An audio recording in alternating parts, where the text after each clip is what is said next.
मुग्धा और उसकी सास के बीच पूरा समय सास के किसी न किसी काम को लेकर मतभेद चलते ही रहते हैं। बहू, ओ बहू, जरा चाय बना दे। मुग्धा चाय लेकर आती है। ये लीजिए, और कुछ चाहिए? अरे नहीं, बस चाय पीने का मन था। जाओ, तुम दूसरा काम करो। चाय पीने के थोड़ी देर बाद सास दोबारा मुग्धा को आवाज लगाती है। अरे बहू रे, आओ बहू, जरा हलवा तो बना दे, मीठा खाने को मन हो रहा है। इसी तरह मुग्धा की सास पूरा समय कोई ना कोई काम बताकर उसे रसोई से बाहर तक निकलने नहीं देती। कभी चाय, कभी हलवा, कभी पानी तो कभी दूध, हर समय खाने को चाहिए और उसके लिए अपने हाथ पैर बिल्कुल नहीं हिलाने। परेशान किया हुआ है इन्होंने। सास की जबरदस्ती परेशान करने की आदतों से दुखी मुग्धा एक शाम सचिन के साथ अपने कमरे में बैठी हुई बात कर रही होती है। सुनो जी, मम्मी जी की ये जानबूझकर मुझे परेशान करने की फरमाइशों से मैं बहुत फ्रस्ट्रेट हो चुकी हूँ। पूरे दिन में एक सेकंड का आराम नहीं मिलता। रसोई से बाहर कदम रखती नहीं कि बहू ये बना दे, बहुरी वो बना दे। अरे इनकी फरमाइशें चलती ही रहती है। अरे मुग्धा, माँ खाने की शौकीन है, पर उम्र हो चली है, खुद खाना नहीं बना सकती, इसलिए तुमसे बोलती है। अरे तो शौक भी उम्र देख कर रखने चाहिए ना। समझ में नहीं आता, हर समय फेविकॉल का जोड़ लगाए सोफे से चिपकी बैठी रहती है। इतना सब डाइजेस्ट कैसे हो जाता है उन्हें? अरे तुम मेरी माँ से इतनी नफरत कैसे कर सकती हो? मैं उनसे नफरत नहीं करती जी, बस परेशान हूँ। जहां मुग्धा अपने पति से ये सब बोल रही होती है, वहीं उसकी सास भी कमरे के बाहर दरवाजे से कान लगाए सारी बातें सुन रही होती है और अगली दोपहर रसोई में मुग्धा के पास जाती है। बहू, आज ना मेरा कुछ मसालेदार खाने का मन है। तो चाय बना दूं? मुझे बहुत पसंद है।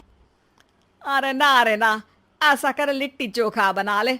और हाँ, जितना मसाला बातों में मिलाकर पति को सुनाती हो ना, सब्जी में भी वैसे ही डाला करो, खाना स्वादिष्ट बनेगा। सास की बात सुनकर मुग्धा हैरान रह जाती है। मतलब अब पूरा समय मुझ पर हुक्म चलाने के साथ बंद कमरे में हुई पति पत्नी की बीच की बातें भी सुनती है? अरे बात जब मेरी थी तो सुनने में क्या दिक्कत है? ये कहकर सास वहां से चली जाती है। अरे अब तो हद पार हो गई। इस तरह से तो ये मेरा जीना मुश्किल कर देंगी। मुग्धा सास की हरकतों से परेशान उसका हल सोचने लगती है और इसी तरह कुछ दिन बीत जाते हैं, जिसमें सास का जन्मदिन आता है। मुग्धा बहुत खुशी के साथ अपनी सास को एंड्रॉयड मोबाइल गिफ्ट करती है। मम्मी, आपको सबसे बात करने के लिए बहुत दिक्कत होती है ना? कभी सचिन तो कभी मुझे बोलना पड़ता है, पर इस मोबाइल से आपको कोई दिक्कत नहीं होगी। एक जगह बैठे बैठे बहुत कुछ कर सकती हैं अब आप। मोबाइल देख सासू माँ खुश हो जाती है, पर उसे इस्तेमाल करना तो आता नहीं, इसलिए साइड में रख देती है। जिसे देख मुग्धा घर का सारा काम छोड़ मोबाइल सेट कर सास को इस्तेमाल करना सिखाने लगती है, जिसके बाद अब सास पूरा समय मोबाइल में ही लगी रहती है। हाय, जब से मम्मी को मोबाइल मिला है मेरी लाइफ में कितनी शांति आई है। अच्छा है, इसी तरह बिजी रहे तो मैं भी सुकून की जिंदगी जी पाऊंगी। अब मुग्धा जब मन करे काम करना, जैसा चाहे वैसा खाना बनाकर खाना, पूरा समय रिलैक्स और खुश रहने लगती है। क्या बात है, आजकल तुम बहुत चहक रही हो। अरे मम्मी जी से छुटकारा जो मिला है, अब ना फरमाइशें ना छुप छुप कर बातें सुनना। अच्छा, तो मोबाइल गिफ्ट करने की ये स्कीम थी। इसी तरह दिन बीतते हैं और अब मोबाइल पर लगी सास फरमाइशों की जगह सवालों के लिए बहू को आवाजें लगाना शुरू कर देती है। अरे बहू सुन तो, देख जरा किसी का फोन क्यों नहीं मिल रहा? रिचार्ज खत्म हो गया है, पर अभी 4 दिन पहले ही तो मैंने किया था। इतनी जल्दी कैसे खत्म हो गया? अरे मैंने कल तेरी कनाडा वाली मौसी सास से 3 घंटे बात की थी ना। क्या? इतना महंगा तो मोबाइल भी नहीं आया जितना महंगा इसका रिचार्ज पड़ रहा है। इसके बाद तो जैसे मुग्धा के दिन के 24 घंटे में से 20 घंटे सास के पास उनके मोबाइल रिलेटेड प्रॉब्लम सॉल्व करने की ड्यूटी ही बन जाती है। अरे मुग्धा, ये मोबाइल में अचानक तेरी मौसी सास की शक्ल क्यों दिखने लगी? और ये तो हिल भी रही है। मम्मी, ये गूगल डुओ का वीडियो कॉल है। इसमें आप बात करने के साथ एक दूसरे की शक्ल भी देख सकती हो। अच्छा, ये तूने मुझे पहले क्यों नहीं बताया? अब बताने के लिए पहले नहीं बताया। इसी बीच सचिन भी वहां आ जाता है और सास अपनी वीडियो कॉल में बिजी हो जाती है।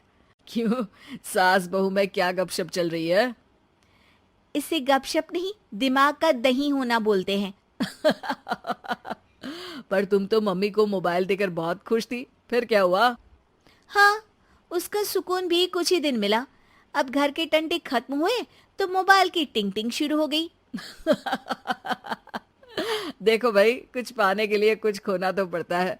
आखिर तुमने मोबाइल अपने फायदे के लिए ही तो दिया है, तो फिर सवालों के जवाब भी देने पड़ेंगे, क्योंकि जब तक उनके हाथ में ये फुंथरू रहेगा, तुम्हारी लाइफ में प्राइवेसी और सुकून रहेंगे।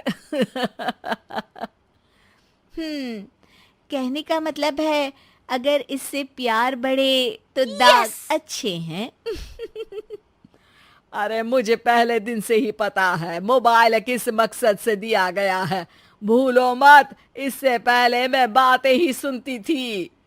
सास की ये बात सुनकर मुग्धा शॉक में और सचिन हंसता रह जाता है।